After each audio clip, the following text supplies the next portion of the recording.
Alright guys, I'm going live, alright? Yeah, huh? I'm going live, so you can take that to the room or take it to the back if you want. I don't want him to be in our room. Alright, then y'all can play out here, but you know. Just Quiet. cool, yeah, cool. Keep it cool. Keep it easy, keep it cool. Take it to the room or take it to the back?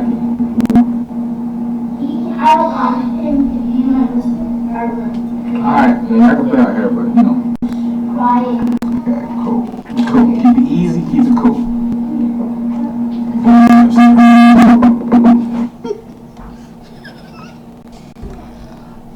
Okay. Peace, fam. Thank you for joining me. This is gonna be really, you know, like a quick 1-2 piece. You know, I'm gonna start doing these a little bit more often. You know, these live reading sessions. Oh, you're sorry. What happened? You wanna read with me? Let's relax. Alright, right there. Alright, let's relax, man. Come on, let's get some information in, okay? Okay? Alright, so you wanna read with me? We gonna read, okay? I'm gonna read you something. So, what we're gonna do is we're gonna get into expatriation and citizenship, you know, to get an understanding of nationality and also citizenship. You know what I'm saying? On account of some actual congressional recorded documents. So we're gonna get right into it. Money? What's that? That's a book. Oh, book. What's that? That's the book. Dado? Coming straight out of Cornell. To my feet. Feet. You good? Feet. Alright. Have my baby. Take it easy, okay? Have my baby. Okay, y'all. Citizenship of the United States, expatriation and protection abroad. Okay? Secretary of State. Let me make sure I'm coming through properly. You're fudging up on me.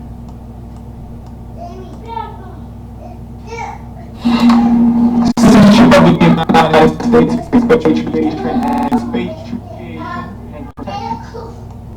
Alright. Just want to make sure it's cool. So it's cool. Now, Secretary of the State report on the subject of citizenship, expatriation, and protection abroad. So, Department of State, Washington, December 18th, 1906. On the 13th of April, 1906, the Senate passed a joint resolution providing for a commission to examine into the subjects of citizenship of the United States, expatriation, and protection abroad, and to make a report and recommendations thereon, to be transmitted to Congress for its consideration. The resolution carried an appropriation of $10,000 for the expense of the omissions of the commissions. All right. Senate Resolution number 30, 59th Congress, first session. On the 6th of June, 1906, the House Committee on Foreign Affairs, to which aforesaid joint resolution had been reported to the House as follows. Okay. I can't see anybody in the chat right now, so peace for all those who are joining in. But we're getting into, you know what I'm saying, citizenship and expatriation. This is the name of this document. All right. It's 558 pages long.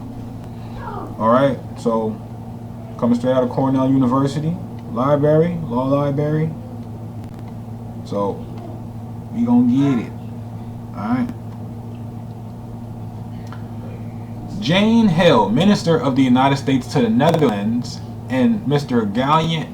Gillard Hunt, Chief of the Passport Bureau, were directed to make the inquiry and report recommendations as appeared to be desired both by the Senate and by the House Committee. I transmit herewith the result of their labors. I beg to commend it to the consideration of the House as a very clear and thorough exposition of this most important subject, upon which it seems to be generally agreed legislation is much needed. So it's a big issue, and it's very important and crucial for everyone to be on the same page in terms of citizenship and nationality. So this is why this research was done. You know what I'm saying? And everyone agreed it was crucial. Okay, everyone agreed it was crucial. You know what I'm saying, to make that happen. So, being that that's what was taking place, understandably, you know, those are just some of the things that. I'm sorry, I'm just trying to make sure everything's straight. All right, cool. You know, those are just some of the things that our ancestor. I got something on. Do I got something on? Besides the YouTube. No.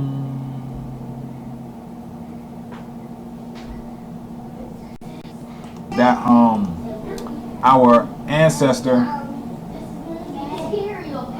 Okay. Do I got something on? So. Cool. No, to get too distracted, let's get back on track.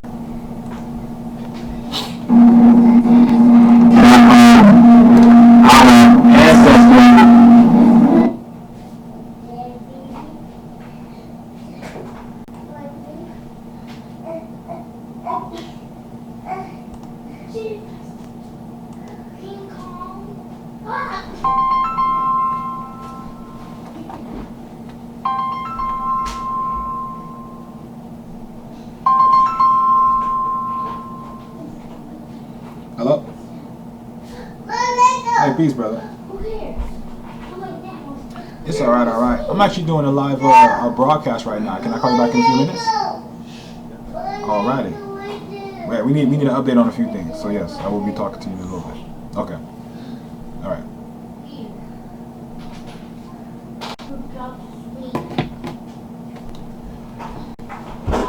Okay.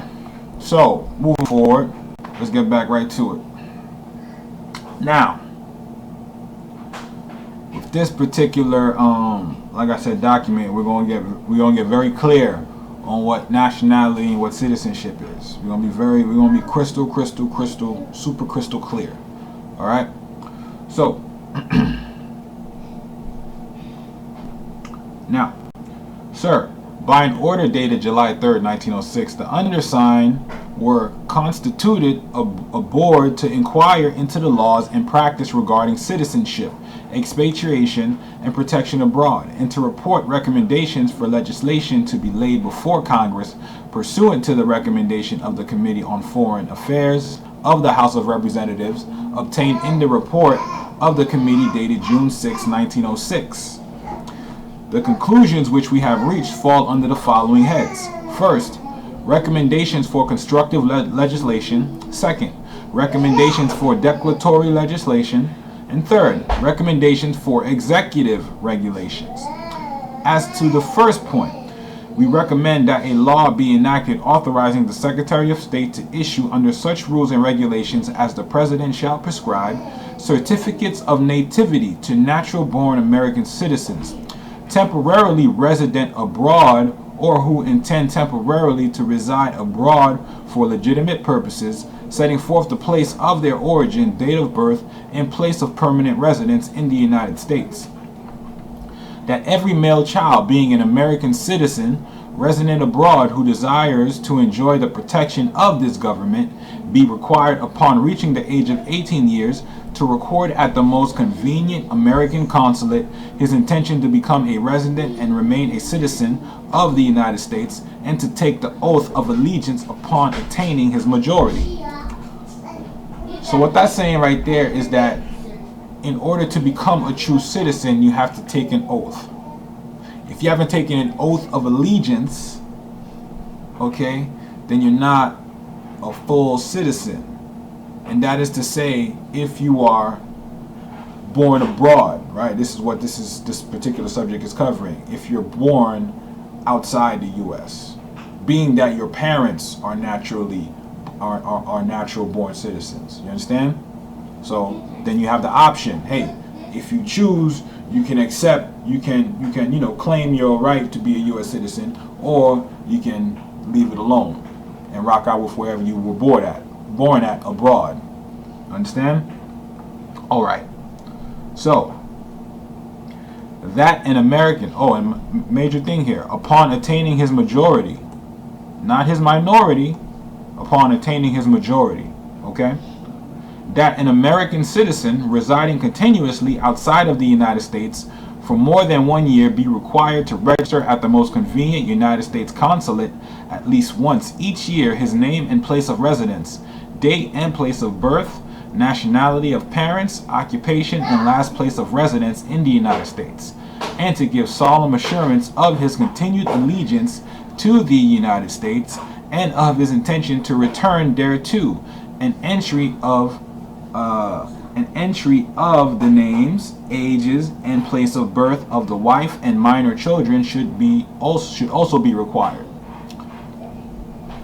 That the Secretary of State be authorized under such rules and regulations as the President shall prescribe to extend the protection of this government and to issue qualified passports to those who have made, I'm up here now, y'all, to those who have made the declaration of intention to become citizens. You don't want to drive? No. Okay, get out. Take it easy, Kenny. You wanted to drive this. It's alright. Who have made, pardon me, who have made the declaration of intention to become citizens of the United States in accordance with the requirements of the Act approved June 29th, 1906, and who go abroad for brief sojourn, such protection and passports not to be effective in the country of the origin of the declarants and not to be granted to those who have resided in the United States for a period of less than 3 years. So meaning, you know what I'm saying, we can use passports to travel. This is what governments offer in terms of international travel from nation to nation. You know what I'm saying? Each nation prescribes to their particular, each government prescribes to the particular nation state a passport so that they can travel abroad. You understand? So let's continue. We recommend A, the passage of an act declaring that expatriation of an American citizen may be assumed first when he obtains naturalization in a foreign state. Second, when he engages in the service of a foreign state and such service involves the taking of an oath of allegiance to such state. So what that says is, in order to renounce any type of citizenship in this particular thing as an American, right? It is assumed when two things happen. First, when he obtains naturalization in a foreign state. What is naturalization? That means you are naturalizing in a state that you are not naturally born to. Like, I'm an American, so if I was born in Japan, I would have to naturalize to Japan. You understand? Because I'm not a natural born Japanese individual. What's going on? We were playing and I said duck. You alright, Kenny? Alright, you cool? You don't want to ride? Be easy. Okay. Well, no ride for you. Boys will be boys. So, you know what I'm saying? So, made me lose my train of thought. But let's continue now. Right. So there's only two ways to denounce citizenship. Period. Not even to the U.S., but just to who you are in general. So if I was born, if my bloodline is of the ancient peoples of the Chiragua chiefdom, right, of Kekeya or Kekeyo, which would be Haiti today, or IET, then the only way for me to be able to renounce that would be that I would have to naturalize in a foreign state, okay? And then I would have to engage in the service of that foreign state. You which would involve me taking an oath of allegiance, meaning I have to take an oath of allegiance physically. Sit down. I have to pledge my oath physically. You understand what I'm saying? Move your hand. That I am not, that I don't accept my original state. You understand what I'm saying? So if I have never physically renounced, hey, calm down. Okay. If, now listen, if, okay, the foreign state, you know what I'm saying? So if you haven't physically taken an oath of allegiance to a foreign state, then I have never renounced my my nationality and citizenship to the ancient peoples of Haiti, okay, in the ancient province of Chiragua. So if I've never done that physically, then I have never renounced my proper citizenship or my nationality to my country, okay? So if I've never done that, then I've never relinquished my citizenship. So I never lost it. It's still within itself. It don't matter now if there's a dual citizenship or a temporary one called the United States citizenship, which is an artificial citizenship. It was created after the fact. Okay? So if it's not organic and it doesn't belong to you naturally, then it's not you. Okay? So this is why United States citizenship is temporary. It's not a permanent thing. You know what I'm saying? It's just here for the moment to be used when it needs to be used and put away when it needs to be put away. You know what I'm saying? So you good? When it needs to be put away. So you know what I'm saying? With that being said, it's very important to understand, but I don't want to go too far off. We're going to keep on reading to get clear. But understand, if you've never first obtained naturalization in a foreign state, and two, engaged in the service of a foreign state, and such service involves the taking of an oath of allegiance to such state. If you've never done those things, then you have never renounced your original citizenship, which would be to your bloodline. So if I'm original citizen of the Cherokee Nation, and I've never renounced my citizenship or never renounced that I from this day am no longer Cherokee, but I simply wasn't aware that I was not a Cherokee, then my citizenship is still valid. I need to wake up and come to the realization that I'm Cherokee, and then it will be activated again, because I've never done anything to lose it, right? We've been tricked into thinking that we've lost our nationality. We have not lost our nationality. We never lost it. We forgot it, okay? You can't lose your nationality unless you physically proclaim that, hey, from this day forth, I'm not that. Now, if we've been tricked to identify as something else like black or African American, then yeah, we are classified under that, but that's through coercion. You understand? You can't be coerced into pledging an allegiance to another government. It has to be voluntary. It has to be from the heart. It has to be from a free will. It has to be a meeting of the minds. You understand?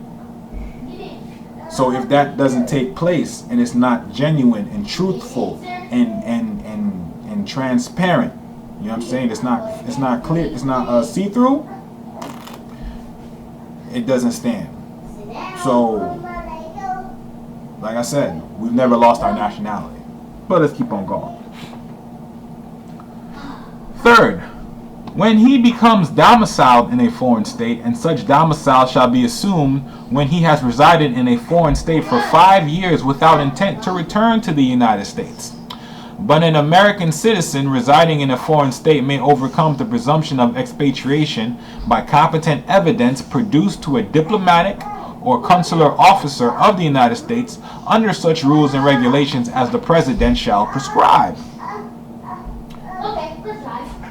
Fourth, any person who shall have accomplished expatriation in the manner set forth in the preceding paragraphs shall, in order to reacquire American citizenship, be required to comply with the laws applicable to the naturalization of aliens. So you mean if you leave, you got to come back in, going through the process as if you were alien. Okay? Fifth, the exercise of the right of an American citizen to expatriate himself shall only be permitted or recognized in time of peace. Okay. Now, this is good right here. All right. I want to get into better context. Okay. I want to hit home. So this, we understand that this is talking about American citizens who travel abroad. If you go somewhere else, and let's say you move somewhere else and you have a child, and that child is born in that other country, but you want your child to retain the access of citizenship to the United States. You know what I'm saying? Then you can afford them that. That is your right. But I want to get to, see here.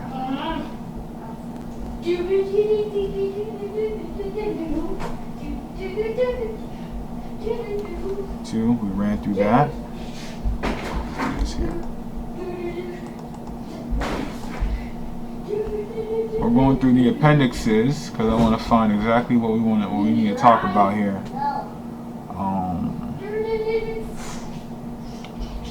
Loss of citizenship. Let's see.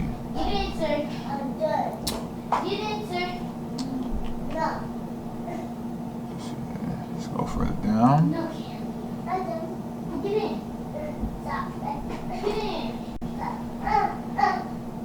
This is how it goes, okay? Okay. Get in! Hit the road, Jack. In the preparation of this memorandum, the aim has been to collect cases dealing with the fact of citizenship and to omit cases adjudicating the rights and duties of citizens. Whenever it has deemed necessary to give cases involving these latter subjects, they have been limited as much as possible.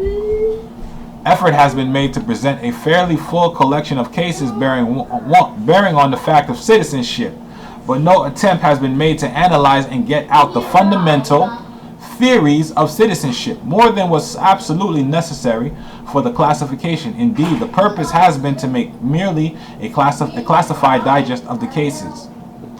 Moreover, the classification used has not been adopted with a view to supporting any theory of citizenship, but because it seemed at the same time the most familiar as well as the most scientific, meaning logical, right? Nationality and citizenship is a logical subject. No hesitancy has been felt in the use of dicta, since it has been sought not only to give the express adjudications on the subject, but also the judicial thought on the matter. It has not been thought advisable to enter into any discussion as to what is citizenship, this question being largely theoretical and one and upon which a wide difference of view might exist. It may not, however, be amiss to begin the subject by a quotation from a decision of the Supreme Court defining the word citizen.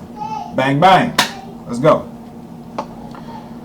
The Constitution of the United States. Let me check what we're doing over here. I'm rich. No toys for you tonight.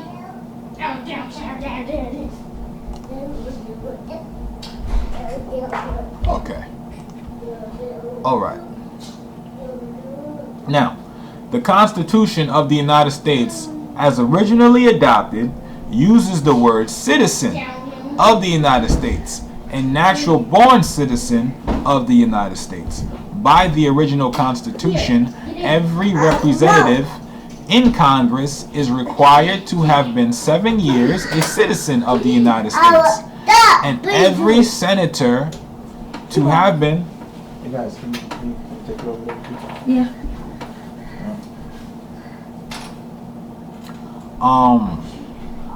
Let's see here. Let's get back to it. Every representative in Congress is required to have been 7 years a citizen of the United States, and every senator to have been 9 years a citizen of the United States. So 7 and 9, right? A representative in Congress needs to be a citizen for 7 years, and a senator needs to be one for 9. Okay, and no person except a natural-born citizen or a citizen of the United States at the time of the adoption of this Constitution shall be eligible for the office of President. The 14th article of amendment, besides declaring that all persons born or naturalized in the United States and subject to the jurisdiction thereof are citizens of the United States and the state wherein they reside. So check this out.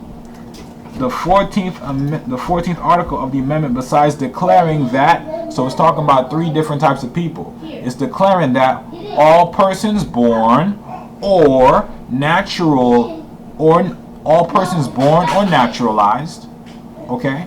All persons born or naturalized in the United States and subject to the jurisdiction thereof are citizens of the United States. So now, which bracket do you classify under being a member of the United States or a citizen? Are you a natural born? Or did you naturalize, meaning you were born in a foreign country and then you came here after the fact, meaning you had to take an oath of allegiance and all that, okay? Are you that type of citizen? Or, you know what I'm saying, are you, here we go, because we want to make this very, very, very clear, okay? And this is the 14th Amendment, or subject. So either you're a subject, either you're natural born, or you're naturalized. Those are the three types of classes of United States citizens. So me, knowing who I am, I already know I'm a natural born citizen of the United States in that capacity. Public, right? So they're not either a natural born citizen of the United States and of the state in which they reside. So the name of my state in which I reside is Sunel Shi Almaru Republic. That is my state in which I reside. See? Two different types of states. So I'm a natural born citizen of the United States, and I'm a national citizen of Sunel Shi. This is making things crystal clear. Okay? So let's see here. Let's get back on track.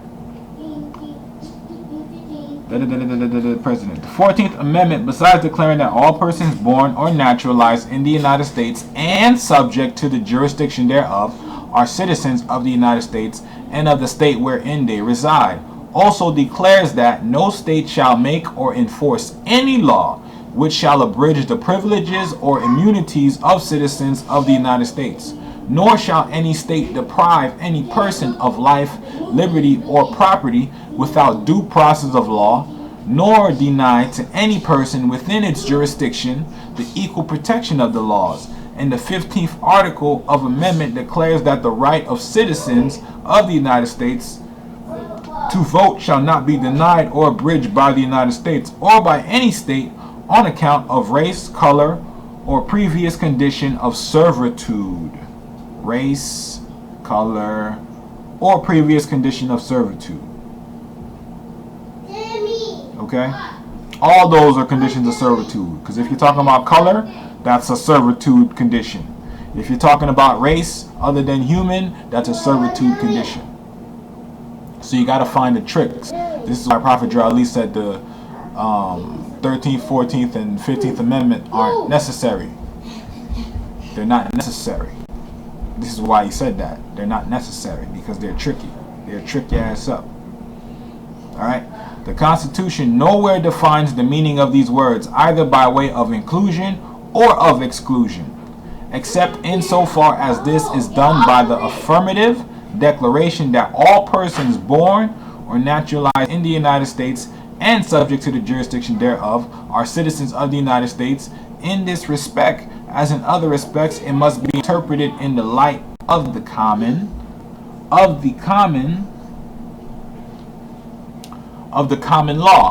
Bang bang, we're talking about common law. So in this respect, as in other respects, it must be interpreted in the light of the common law. Okay? So we're going to interpret the 14th Amendment in the perspective of common law. The principles and history of which were familiarly known to the framers of the Constitution. The founding fathers knew about common law? Really? Crazy. In a subsequent paragraph of the same opinion, the court sets forth the two methods by which citizenship of the United States may be acquired. He says the 14th Amendment of the Constitution, in the declaration that all persons born and naturalized and subject to the jurisdiction thereof are citizens of the United States and the state wherein they reside, contemplates two sources of citizenship. The two only: birth and naturalization. Citizenship by naturalization can only be acquired by naturalization under the authority and in the forms of law. But citizenship by birth is established by the mere fact of birth under the circumstances defined in the Constitution. Every person in the United States and subject to the jurisdiction thereof becomes at once a citizen of the United States and needs no naturalization. So a person naturally born needs no naturalization. A person naturally born needs no naturalization. So anyone talking about if we're naturally born of this land, we need to naturalize, cut them short, keep it moving the other direction because they're trying to play you. Okay? Because your brother is taking the time to go through these actual documents. Okay? Based on what? Supreme Court case laws. This is not what I'm saying. All right? So, let's keep it moving. And once again, this is based on common law now. We're not talking about statutory law. We're not talking about, we're not even really talking about constitutional law. Because constitutional law is derived from common law. Hey guys, calm it down, or you'll have to take it to the room. Okay? So, you know what I'm saying? So everything is based off of common law. Okay? So let's get this down, man. Let's get this down and let's get it right. Citizenship by naturalization can only be acquired by naturalization under the authority and in the forms of law. But citizenship by birth is established by the mere fact of birth under the circumstances defined in the Constitution. Every person born in the United States and subject to the jurisdiction thereof becomes at once a citizen of the United States and needs no naturalization. Bang. But I also want you to keep in mind now.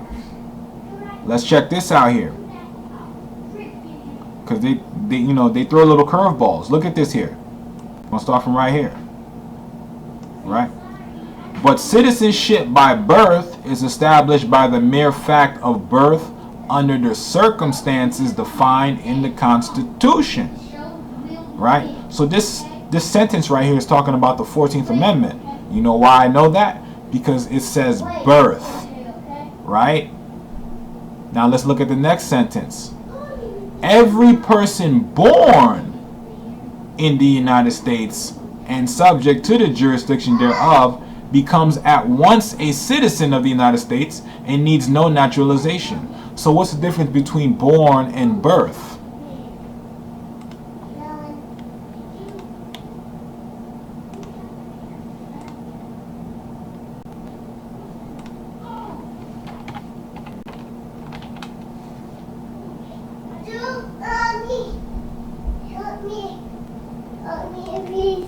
What's up? Help me.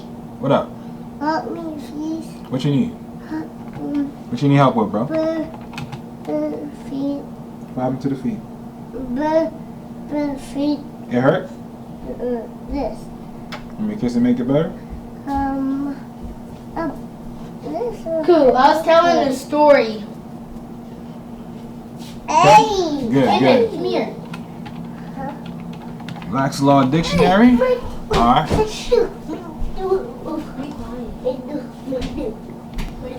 Hey Demi, start getting dressed, alright? My dad should be coming here soon. We tell our whole story. That's okay. Let's start getting dressed. So we're gonna look at birth first. Please get dressed. But you know what it is?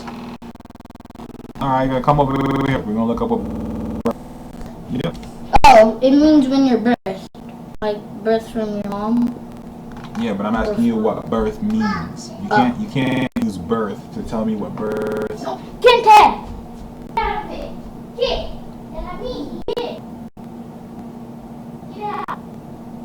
What is birth? Huh? Come back over here. Okay. Find out what is birth. Okay.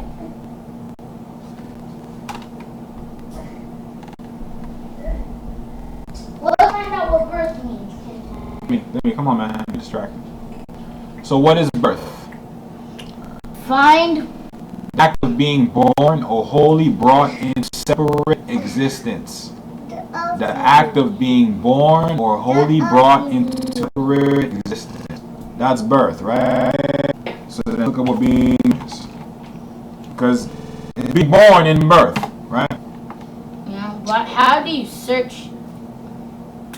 That's right. You'll learn in due time, my friend. You'll learn in due time. Oh, that's how you're doing it. So,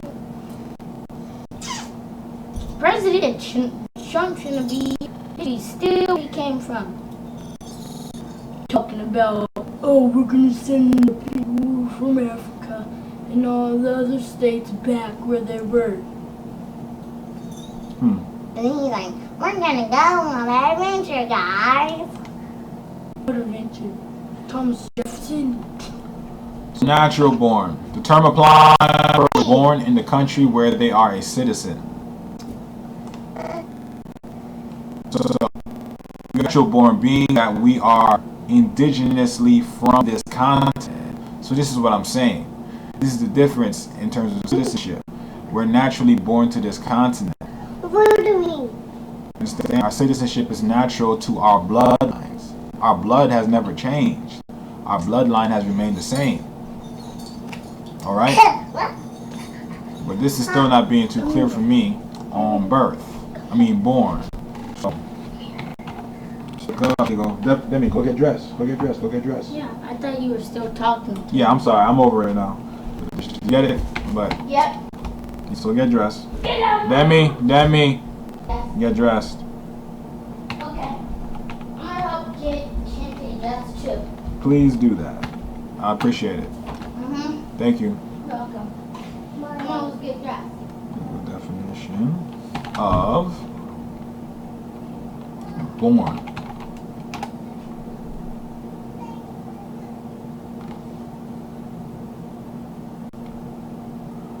Born alive.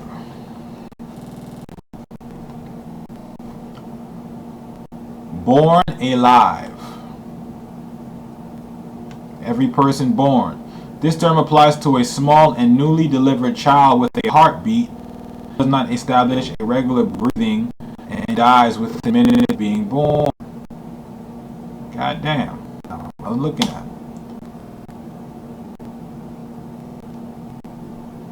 Anyway, this is how you know this is real, because that's a little bit foggy for me in reference to why they would put born and birth, even though, or maybe they was just, I don't know, maybe the intention really is to just trip us up, but I don't see why you put birth in one sentence and then born in the next one, but birth means born. But I believe that this sentence here is referring to 14th Amendment citizenship. And this particular sentence is referring to people who are human beings. Every person born in the United States. But anyway, let's continue. A person born out of the jurisdiction of the United States can only become a citizen by being naturalized, either by treaty,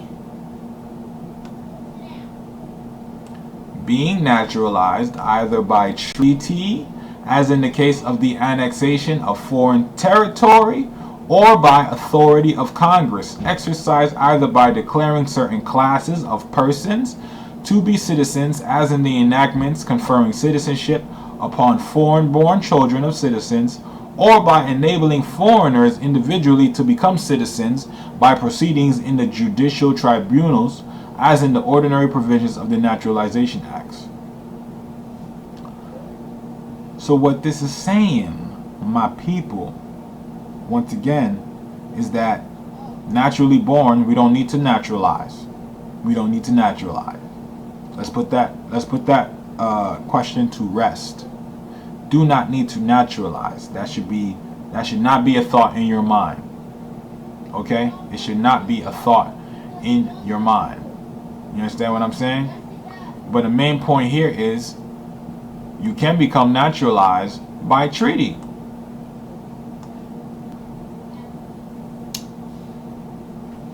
Right? So, And you also have to remember too, and this is my own personal take on this. I feel like Morocco, what we call Morocco today, the kingdom. I feel like Morocco today went into contract with the United States against the Moors. Put it like this: I feel like the Sultan went into contract with Georgie, Sultan Ibn Abdullah Muhammad. Maybe saying it wrong, but I feel like the Sultan made a contract when he made the contract for the treaty with Georgie. You know what I'm saying? I feel like the overall end game, or maybe the Sultan didn't write it, well, right? Or something happened to where there was some type of underhanded shit that was going on underneath that, to where it wasn't directly said, but indirectly it was trying to kind of pull us into being chattel property. Because it mentions in the treaty Moors who are subject and Moors who are not subject. Okay? Whoa, what? Yeah, in the peace treaty of 1786, there, when you read the articles, the Sultan makes reference to Moors who are subjects of the Sultan and the Moors who are not subject. So on this land mass that we call Turtle Island, there are Moors who are not subject to the Sultan. So let's put that one to rest too. Read the treaty. Read the treaty. If that was the case, the Sultan would not have to make reference to Moors who are not under his jurisdiction or not subjects of him, if all the Moors were subjects of the Sultan. So let's get that clear. All right? So, let's continue. Additions might always be made to the citizenship of the United States in two ways. First, by birth, and second, by naturalization. This is apparent from the Constitution itself, for it provides that no person except a natural-born citizen or a citizen of the United States at the time of the adoption of the Constitution shall be eligible to the office of President, and that Congress shall have power to establish a uniform rule of naturalization. Thus, new citizens may be born or they may be created by naturalization. New citizens may be created. What would you create? What would you create? Maybe a straw man? Maybe a trust? Maybe an all caps entity? Which is also a form of naturalization.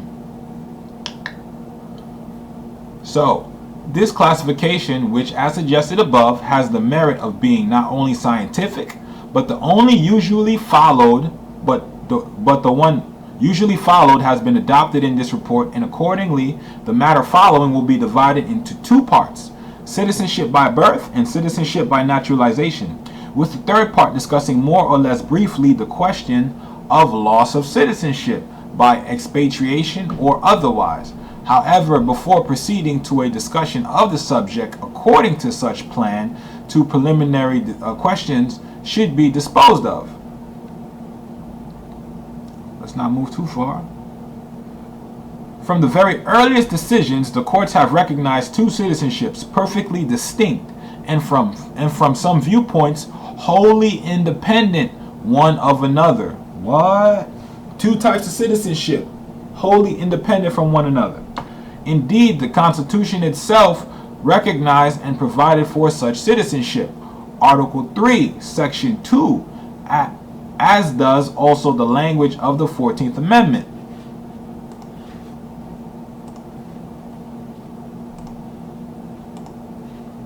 Oh, I don't need to go that far. Article 3, Section 2.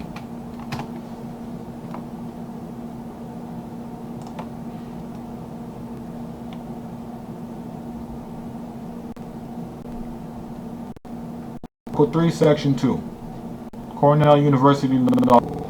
Article 3, Section 2. The judicial power shall extend to all cases in law and equity arising under this Constitution, the laws of the United States, the treaties made or which shall be made under their authority to all cases affecting ambassadors, other public ministers, and consuls, to all cases of admiralty and maritime jurisdiction, to controversies to which the United States shall be a party, to controversies between two or more states, between a state and citizens of another state, between citizens of different states, between citizens of the same state claiming lands under grants of different states, and between a state or the citizens thereof and foreign states, citizens or subjects.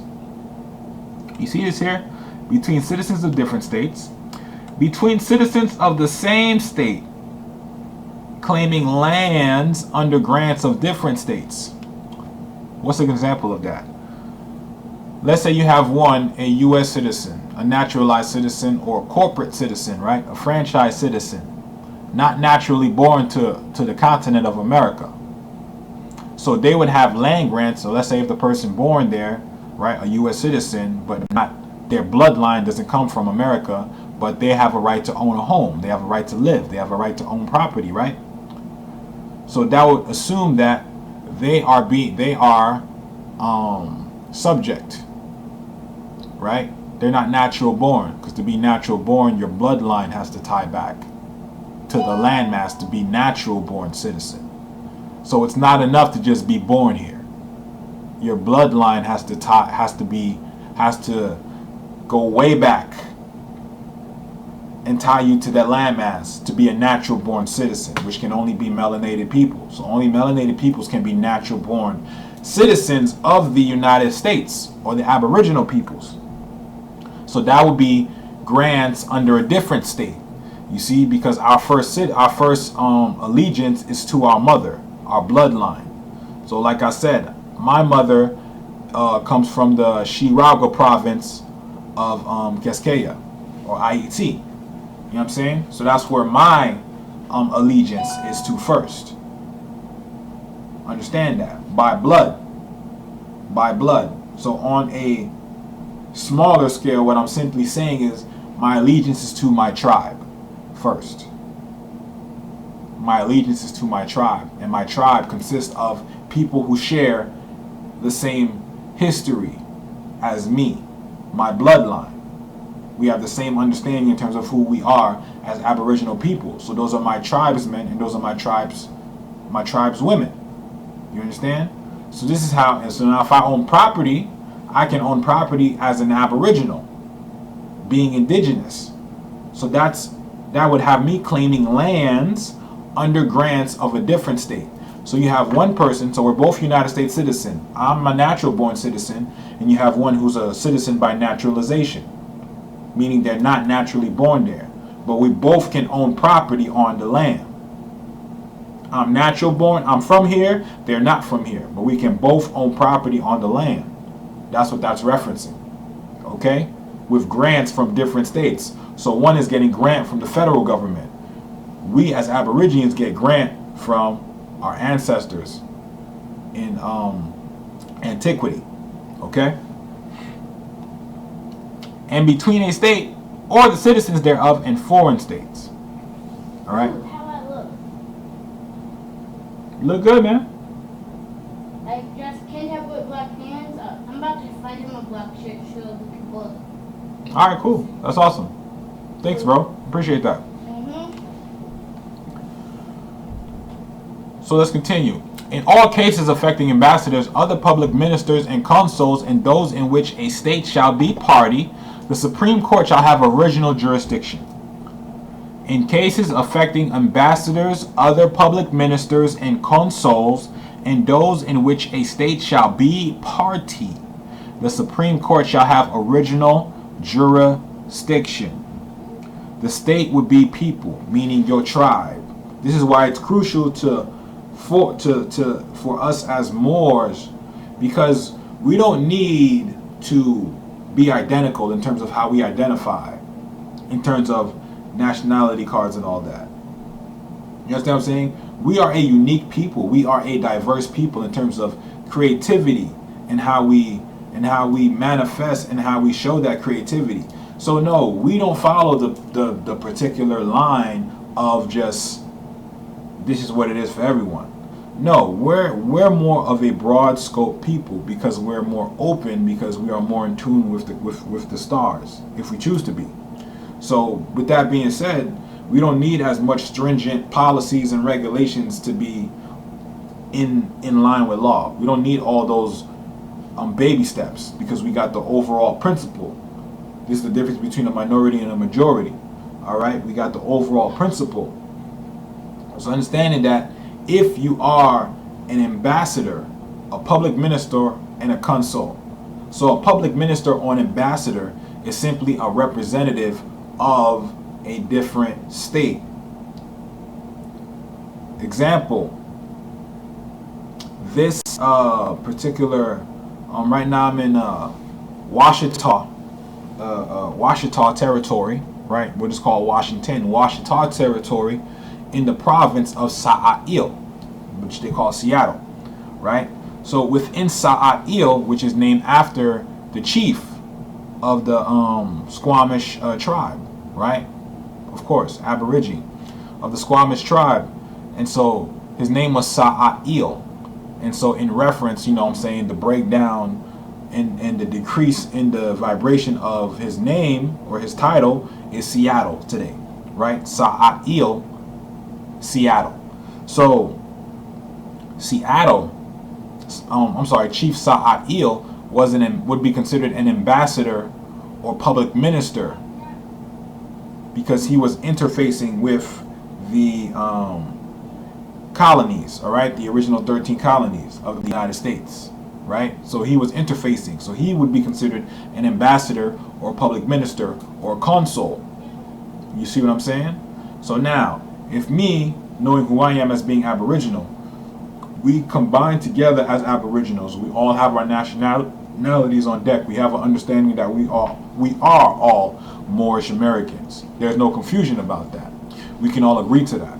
We can all agree that amongst Prophet Drew Ali and also Brother Deuce Muhammad, you understand what I'm saying, who came before, he was talking about nationality before Prophet Drew Ali, or I should say Prophet El Hajj Sharif Abdul Ali. You know what I'm saying? He came before him and was talking about nationality.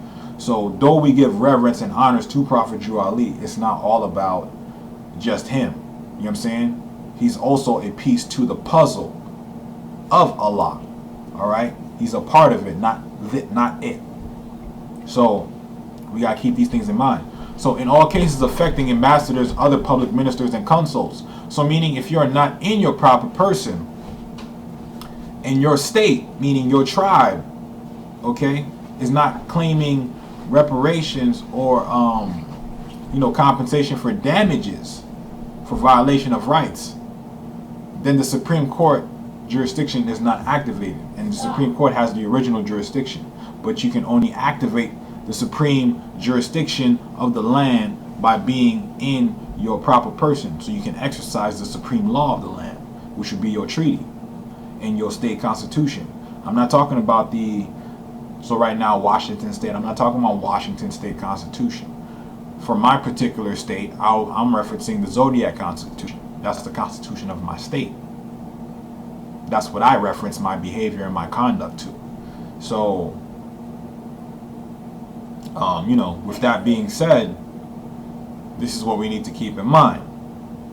Okay? The trial of all crimes, except in cases of impeachment, shall be by jury. And such trial shall be held in the state where the said crime shall have been committed. But when not committed within any state, the trial shall be at such place or places as the Congress may by law have directed.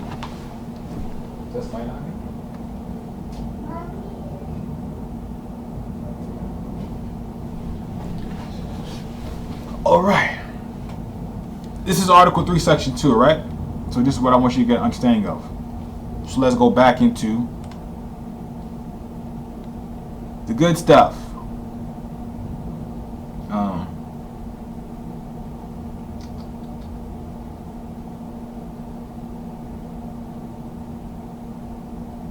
So, from the very earliest decisions, the court have recognized two citizenships perfectly distinct and from some viewpoints wholly independent one of another.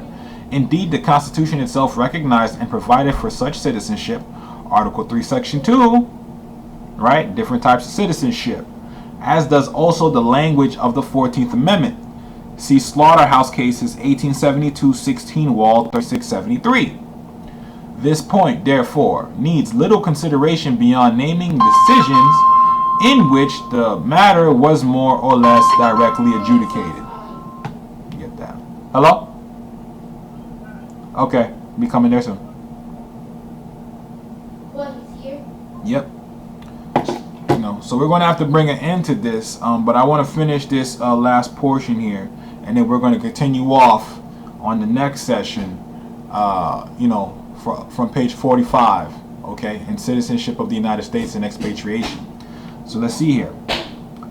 This point, therefore, starting from here, this point, therefore, needs little consideration beyond naming decisions in which the matter was more or less directly adjudicated or referred to.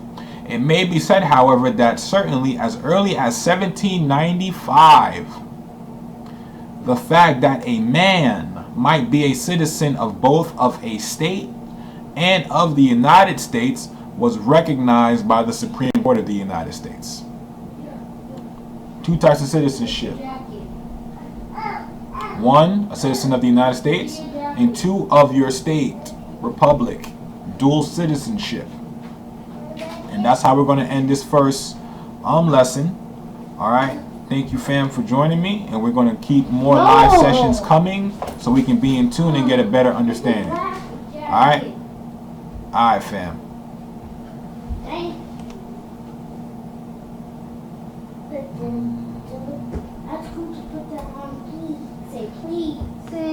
What's up? Please. You need your jacket? Please put this Okay. on. Please. Please. Yes.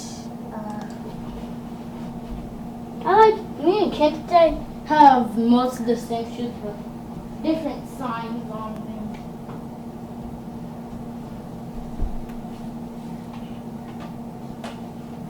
Good. You know what I do now on? I keep a hanger on my door so I don't have to hang it up. I hang it on my door, and then I put the jacket through the hanger, and I can just go what I was about to do. Oh, good. Are you hating? Did you just do